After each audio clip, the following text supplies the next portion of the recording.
राधे राधे, हरे कृष्णा। आप सभी का दिन शुभ और मंगलमय हो। सबसे पहले अब तक की सभी कथाएं इतने प्रेम और श्रद्धा से सुनने के लिए आप सभी का दिल से बहुत बहुत धन्यवाद। और विशेष धन्यवाद उन भक्तों को जो अपना कीमती समय निकालकर हर दिन कमेंट करते हैं, वीडियो को लाइक करते हैं, अपनी भावनाएं साझा करते हैं। आप सभी का फिर से दिल से आभार। आइए सुनते हैं आज की दिव्य कथा। आज की कथा है वृंदावन धाम के दिव्य बुलावे की। सुनिए ध्यान से। वृंदावन जाना कोई साधारण सौभाग्य नहीं है, यह तो धाम का बुलावा है।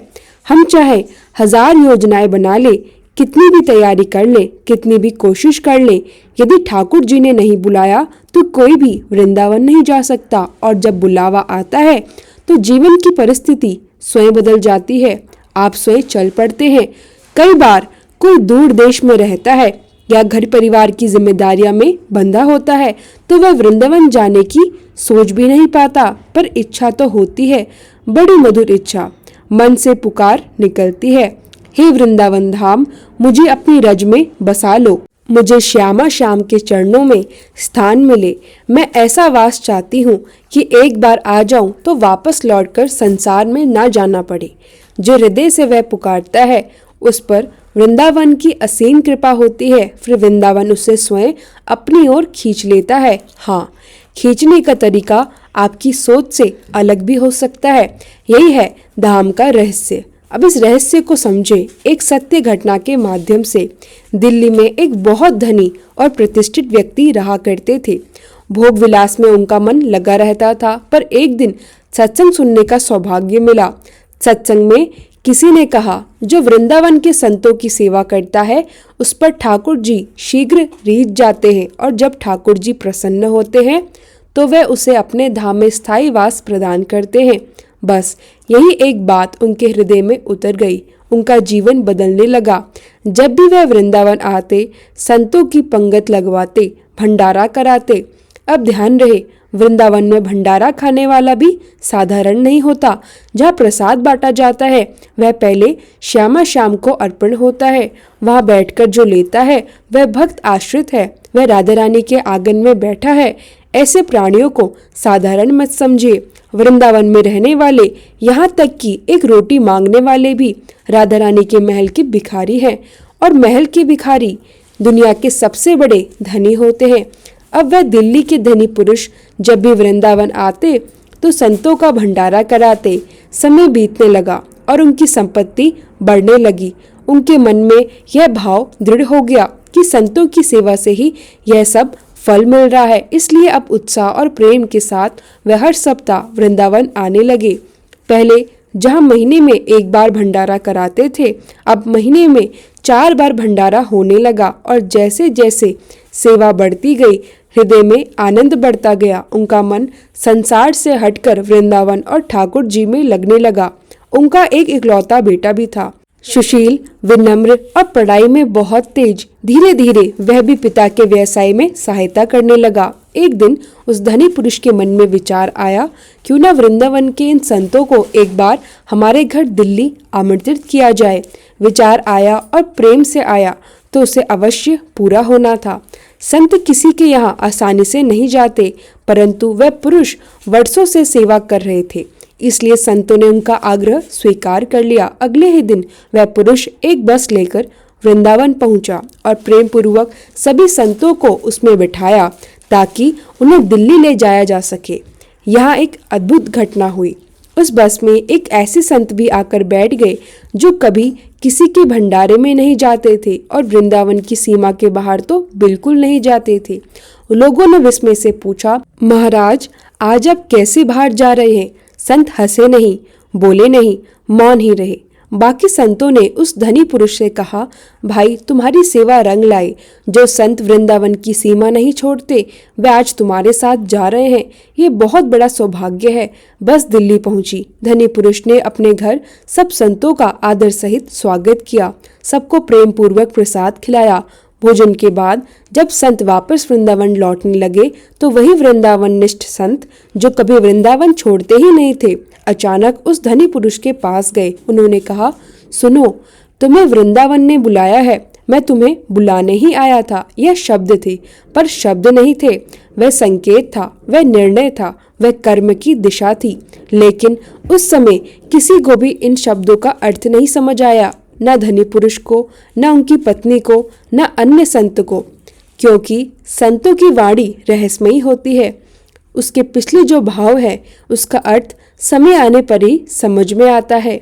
अगले ही दिन एक दुर्घटना हुई। उस धनी पुरुष के इकलौते पुत्र का एक्सीडेंट हो गया और दुर्भाग्यवश उस बालक की मृत्यु हो गई। यही है वृंदावन का बुलावा। धाम बुलाता है, पर अपने ढंग से बुलाता है।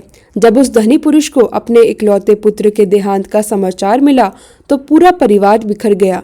दिल जैसे कोई जड़ से कट जाए, शरीर जैसे कोई जीवन ही खींच ले। संसार का सबसे बड़ा दुख संतान वियोग। जिसके हृदय पर यह बीत जाए उसका संसार का स्वाद भी बदल जाता है। लेकिन यह घटना याद है वह वृंदावन निष्ठ संत जिन्होंने कहा था, तुम्हें वृंदावन ने बुलाया है, मैं तुम्हें बुलाने ही आया हूँ। अब उनकी बात समझ में आने लगी। उन धनी पुरुष और उनकी पत्नी ने गहराई से अपने जीवन को देखा। उन्होंने कहा, हमने अब तक सब कुछ अपने पुत्र के लिए ही संजोया था। अब जब वही नहीं रहा तो यह संपत्ति, यह वैभव, यह घर किसके लिए? जब मन की आसक्ति टूट जाती है, जब संसार का असली रूप समझ में आता है, तब धाम का द्वार खुल जाता है। अब उन दोनों के मन में केवल एक ही इच्छा रह गई, हम अब वृंदावन में ही बसेंगे, वही हमारा सच्चा घर है। उन्होंने अपने सारे धन, जायदाद, व्यवसाय सब कुछ बेच दिया। उस धन से उन्होंने वृंदावन के ठाकुर जी को भोग अर्पित किया, अलंकृत किया, सेवाएं कराई और फिर वही वृंदावन धाम में स्थायी रूप में बस गए, जहाँ उनका मन, उनकी सांसें, उनका प्रेम, उनका सब कुछ था। अब यहाँ कई लोग एक प्रश्न सोच सकते हैं और यह प्रश्न स्वाभाविक भी है, इतनी सेवा करने वाले के इकलौते बेटे की मृत्यु क्यों हुई?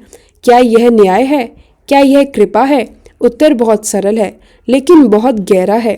समझिए, उस पुत्र ने देह त्याग कर दिव्य देह प्राप्त की। वह श्यामा श्याम की नित्य सेवा में लग गया, उसको मोक्ष मिल गया। और माता पिता, उनकी संसार से आसक्ति मिट गई। जिन वस्तुओं को वे अपना समझते थे वही वस्तुएं त्याग का कारण बन गई। वृंदावन धाम में पहले उनके हृदय में विरक्ति जगाई, फिर जीवन की दिशा बदल दी। कभी कभी वैराग्य दुख के रूप में मिलता है, लेकिन उसका परिणाम पारमार्थिक आनंद होता है। धाम दो प्रकार से बुलाता है।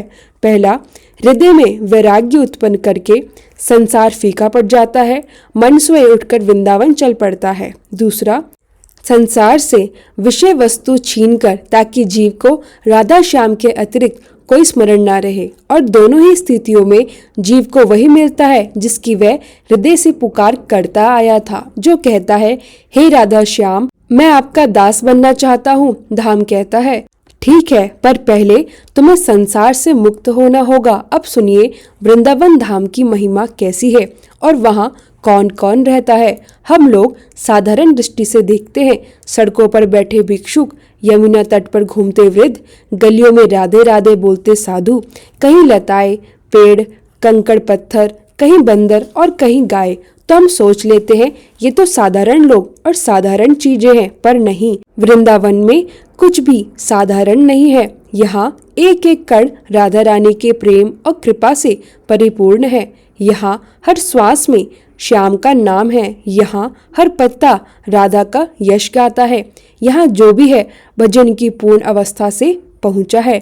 आप और हम ऐसे ही नहीं आ जाते। धाम में वास वही करता है जिसका भजन पूर्ण हो चुका हो। और हाँ, कभी भी वृंदावन में रहने वाले किसी भी जीव की निंदा ना करें, चाहे वह लाइन में बैठा हुआ 1 रुपया मांग रहा हो, या सड़क किनारे सो रहा हो, या साधु जैसा न दिख रहा हो, फिर भी वह साधारण नहीं है। क्यों? क्योंकि वह राधा रानी के महल का भिखारी है, और महल का भिखारी भी राजा से बड़ा होता है। हम संसार में जो भी देखते हैं वह बाहरी नेत्रों से देखते हैं, पर वृंदावन को हृदय से देखना पड़ता है। यहाँ भजन स्वभाव बन जाता है। यहाँ भजन ढूंढने नहीं पड़ते, भजन आपको ढूंढते हैं। यहाँ चलते फिरते संत, यमुना मैया, लाला जी, राधा वल्लभ, राधा रमण जी, बाके बिहारी, गोवर्धन गिरधारी हर ओर साक्षात भाव प्रकट है। यहाँ हर ओर राधे राधे की धुन गूंजती है। यहाँ की हवाएं भी आपको पापों से मुक्त करके ही छोड़ती है। वृंदावन में यदि कोई भजन ना भी करे फिर भी धूल उड़कर ही भजन करवा देती है, क्योंकि यहाँ की रज स्वयं राधा रानी के चरणों से स्पर्शित है। अब समझ गए, जो वृंदावन में है वह चुना हुआ है, वह धन्य है, वह कृपा पात्र है। जो वृंदावन नहीं जा पाता उसे मन से पुकारना चाहिए, सच्चे भाव से, गहरे प्रेम से। हे राधा रानी, मुझे भी बुला लो अपने धाम। धाम सब सुनता है, बस समय आने पर बुलाता है। जब राधा रानी के मन में होता है अब इसे बुलाना है, तभी किसी को वृंदावन जाने का अवसर मिलता है। वृंदावन यात्रा नहीं है, वृंदावन बुलावा है। जो लोग सोचते हैं चलो घूम आते हैं, वे कभी वृंदावन समझ नहीं पाते। वृंदावन घूमने की जगह नहीं, यह आत्मा के रोने और प्रेम की पिघलने की जगह है। वृंदावन से क्या मिलता है?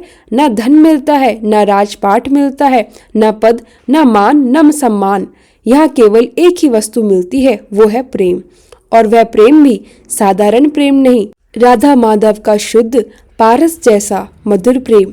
वृंदावन हमें सिखाता है अहंकार छोड़ देना, निंदा त्याग देना, सब में राधा श्याम को देखना, हृदय को कोमल बनाना, नाम को श्वास बना लेना। यहाँ प्रेम सीखा नहीं जाता, यहाँ प्रेम उदित होता है। जैसे सूर्य उदित होता है, चांद खिलता है, बांसुरी खुद बज उठती है, वैसे ही वृंदावन में प्रेम स्वयं जाग उठता है। जिसके हृदय में नम्रता हो, जिसकी आंखों में करुणा हो, जिसके होठों पर नाम हो और जिसके मन में राधा रानी की पुकार हो, बस इतना ही काफी है। स्वयं धाम मार्ग खोल देता है। हे राधा रानी, जो यह कथा पढ़ रहा है उसके हृदय में नाम का दीपक जला देना, उसके जीवन में भक्ति, शांति, प्रेम, करुणा और प्रकाश भर देना, उसके मन से विषाद, चिंता, भय, भ्रम और मोह दूर कर देना। और जब समय पूर्ण हो तो कृपया करके उसे भी अपना वृंदावन दिखा देना। वृंदावन वह स्थान है जहाँ भगवान नहीं बल्कि भगवान को प्रेम करने वाली आत्माएं रहती है, और जो राधा के दास हो जाते हैं, श्याम स्वयं उनके दास बन जाते हैं। राधे राधे। अब सुनिए तुलसी चालीसा। जय जय तुलसी भगवती सत्यवती सुखदानी, नमो नमो हरि प्रेयसी श्री वृंदा गुण खानी। श्री हरि शीश बिरजनी देहु अमरवर अम्ब, जनहित है वृंदावनी अब न करो विलंब। धन्य धन्य श्री तुलसी माता, महिमा अगम सदा श्रुति गाता। हरि के प्राण हो से तुम प्यारी, हरि हेतु कीनो हो ताप भारी। जब प्रसन्न है दर्शन दीनो, तब कर जोरी विनय उस कीनो। हे भगवंत कंत मम होहु, दीन जानि जन छड़ाहु छोहु। सुनी लक्ष्मी तुलसी की बानी, दीनो श्राप कद पर आनी। उस अयोग्य वर मांगन हारी, होहु विटप तुम जड़ तनुधारी। सुनी लक्ष्मी ही शेप्योते ही ठामा, करियो वास तुह नीचन धामा। दियो वचन हरि तब तत्काला, सुनह सुमुखी जन होहु बिहाला। समीप आई व्योरो पाति तोरा, पूज्यो आस वचन सत मोरा। तब गोकुल मह गोप सुदामा, तासु भई तुलसी तू बामा। कृष्ण रास लीला के माही, राधे शक्यो प्रेम लखी नाही। दियो श्राप तुलसी तत्काला, नर लोकी तुम जन्म बाला। यो गोप वह दानव राजा, शंखचूड नामक सिर ताजा। तुलसी बही तासु की नारी, परम सती गुण रूप अगारी। अस्ते कल्प बीत जब गयो, कल्प त्रित जन्म तब भयो। वृंदा नाम भयो तुलसी को, असुर जलंधर नाम पति को। करी अति दुंद अतुल बल धामा, लीना शंकर से संग्रामा। जब निज सैन्य सहित शिव हारे, मरही ना तब हर ही पुकारे।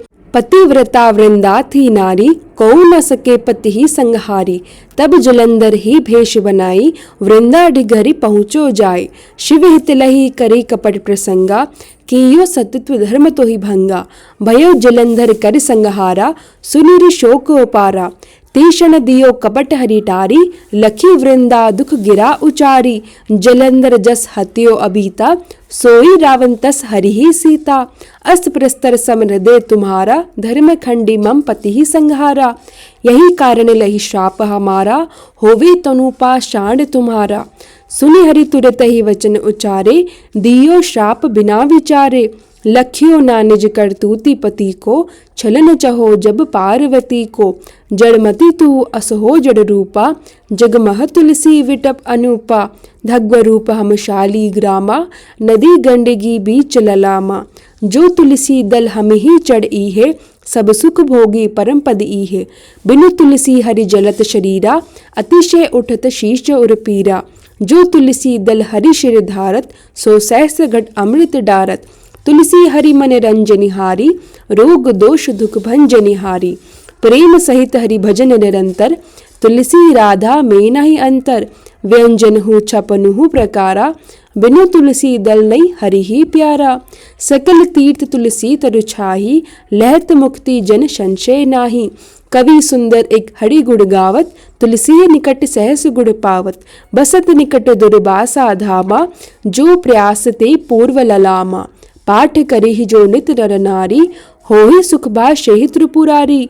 तुलसी चालीसा पढ़ी, तुलसी तरु ग्रहधारी। दीपदान करी पुत्र फल पावेहि, बंध्यो नारी। सकल दुख दरिद्र हरिहार है, परम प्रसन्न। आश्य धन जन लड़ही, ग्रह बसी पूर्णा अत्र। हलाही अभिमत फल जगत, महलाही पूर्ण सब काम। जेई दल अर्पिहि तुलसी, त सहस बसी हरि राम। तुलसी महिमा नाम लख, तुलसी सूत सुख राम। मानस चालीसा रचियो, जगमह तुलसीदास। तुलसी माता की आरती। तुलसी महारानी नमो नमो, हरि की पटिरानी नमो नमो। तुलसी महारानी नमो नमो, हरि की पटिरानी नमो नमो। धन तुलसी पूरण तब कीनो, शालीग्राम बनी पटिरानी नमो नमो। तुलसी महारानी नमो नमो, हरि की पटिरानी नमो नमो। जाके पत्र मंजरी कोमल, श्रीपति कमल चरण लपटानी नमो नमो। तुलसी महारानी नमो नमो, हरि की पटिरानी नमो नमो। कौन महीने बोई रानी तुलसा, कौन महीने हुई हरियाली नमो नमो। तुलसी महारानी नमो नमो, हरि की पटिरानी नमो नमो। कौन महीने हुई तेरी पूजा, कौन महीने हुई पटिरानी नमो नमो। तुलसी महारानी नमो नमो, हरि की पटिरानी नमो नमो। आषाढ़ मास में बोई रानी तुलसा, सावन महीने में हुई हरियाली नमो नमो। तुलसी महारानी नमो नमो, हरि की पटिरानी नमो नमो। कार्तिक मास में हुई तेरी पूजा, मंगसिर मास हुई पटिरानी नमो नमो। तुलसी महारानी नमो नमो, हरि की पटिरानी नमो नमो। धूप दीप नैग्व आरती, पुष्पन की वर्षा बरसानी नमो नमो। तुलसी महारानी नमो नमो, हरि की पटिरानी नमो नमो। 56 भोग 36 व्यंजन, बिन तुलसी हरि एक न मानी नमो नमो। तुलसी महारानी नमो नमो, हरि की पटिरानी नमो नमो।